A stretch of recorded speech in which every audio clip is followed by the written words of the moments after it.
Sedulur, kisah seram nyata ini diceritakan oleh Rita, adik teman saya, yang mengalami langsung kejadian horor ini di kosnya, ketika ia masih kuliah di Semarang. Untuk menjaga privasi, saya menyamarkan nama pelaku dan lokasi kejadian.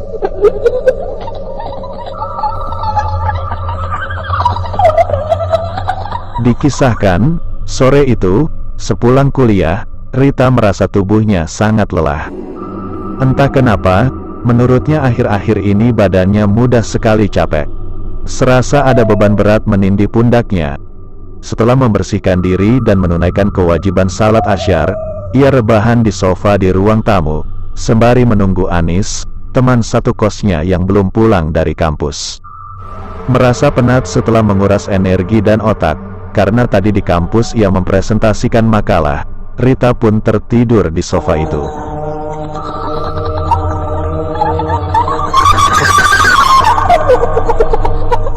Ketika Anis pulang dari kampus, ia mendapati Rita sudah ngorok. Pasti anak ini tadi habis makan kadal, pantesan ngoroknya kenceng banget, ucap Anis sambil berjalan menuju ke kamar. Setelah ganti baju, Anis keluar dari kamarnya. Saat ia menengok jam dinding, waktu sudah menunjukkan pukul 17.30. Sebentar lagi maghrib, kok anak itu belum bangun, katanya dalam hati. Bangun, bangun, bangun, ayo maghrib, dasar kebiasaan. Jam segini jangan tidur, teriak Anis sambil menepuk-nepuk lengan Rita. Beberapa kali Rita dibangunin, tapi tidak bangun juga.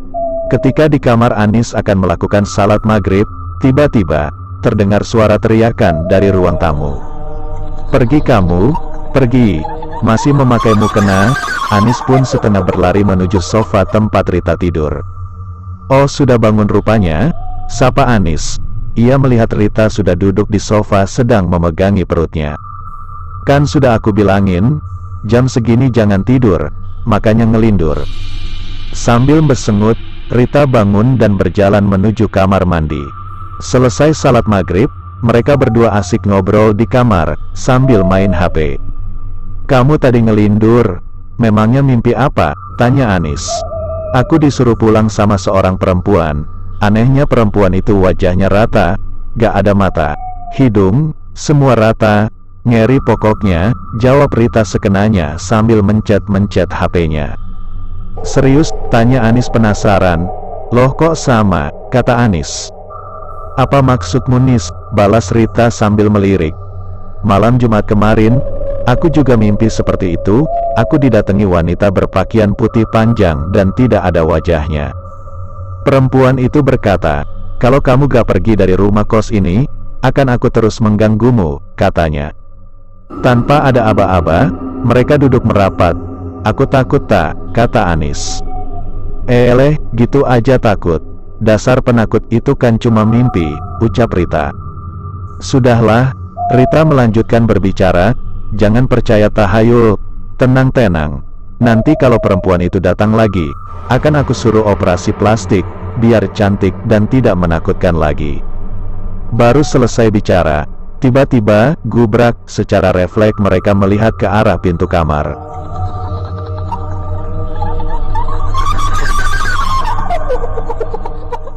Sasa sapu itu, teriak Anis gagap, sambil menunjuk sapu yang tergeletak di lantai kamar. Tak, aku yakin betul. Tadi sapu itu aku sandarkan di pojokan ruangan. Kok bisa terbang jatuh di samping kita, kata Anis sambil ketakutan. Tak, Rita. Anis memandang Rita yang hanya diam. Kamu kenapa? Tanya Anis. Perutku sakit lagi seperti tadi sore, seperti ada yang meremas-remas, keluh Rita. Semalaman mereka tidak bisa tidur dan hanya duduk rapat sambil berselimut. Sesekali terdengar Rita merintih kesakitan. Perutku sakit. Suasana horor itu berlangsung hingga azan subuh terdengar. Perlahan mereka bangkit dari kasur. Anehnya perut Rita juga sudah tidak sakit lagi. Cepatlah berwudu, ucap Anis. Ketika sudah jam 8 pagi, Anis berkata, tak. Aku akan pulang ke Purwodadi. Besok aku off. Gak ada mata kuliah. Aku juga akan pulang. Kebetulan ada acara keluarga, balas Rita. Hari itu, mereka berdua pulang kampung. Kebetulan mereka berasal dari satu daerah, Purwodadi Grobogan, cuma beda desa. Keesokan harinya, ketika di rumah sedang ngumpul, Rita menceritakan semua kejadian yang ia alami kepada ayah dan ibunya. "Pak, kita harus cari orang pintar agar apa yang dialami Rita tidak terulang lagi. Aku yakin pasti anak kita diganggu makhluk halus," kata ibu Rita kepada suaminya. Selesai waktu Isya, datanglah ke rumah Rita Pak Nur Fahmi, sesepuh yang dianggap pintar dan dituakan di desa itu. Setelah ngobrol sebentar, dan ayah Rita telah menyampaikan apa yang dialami anaknya, Pak Nur Fahmi minta disediakan gedebok pisang yang sudah busuk dan minyak tanah secukupnya. Lalu Pak Nur Fahmi menumbuk gedebok pisang busuk itu, lalu dicampur dengan sedikit minyak tanah. Lantas ramuan itu dibacakan doa oleh Pak Nur Fahmi. "Mana anak bapak yang kena gangguan itu?" tanya Pak Nur Fahmi. Baru melihat Pak Nur Fahmi, Rita merasakan badannya sangat panas dan perutnya mual-mual seperti waktu di kos-kosan. Kemudian Pak Nur Fahmi memegang tengkuk Rita sambil berdoa. Mendadak Rita lemas dan kehilangan tenaga. "Setelah minum air putih biarlah ia tidur. Pasti dia sangat capek," kata Pak Nur Fahmi. Ayah Rita pun bertanya, "Apa yang sebenarnya terjadi dengan anak saya, Pak?" "Tidak apa-apa. Semua sudah beres. Saya yakin tidak akan terjadi hal seperti itu lagi. Memang ada gangguan dari sosok makhluk halus penghuni kos-kosannya. Normal saja. Semua tempat pasti ada penunggunya. Yang penting jangan lalai sholatnya. Dan banyaklah berdoa memohon kepada Allah agar diberi keselamatan. Pesan saya, nanti kalau kembali ke kosnya di Semarang, siramkan air ini di kamar dan sekitarnya. Mudah-mudahan atas izin Allah semua akan aman dan baik-baik saja. Amin." Semua keluarga mengaminkannya. Pelajaran yang bisa dipetik dari cerita ini adalah, jangan pernah lalai dalam menjalankan kewajiban. Bagi yang muslim, jagalah salat 5 waktu, perbanyaklah baca Al-Quran.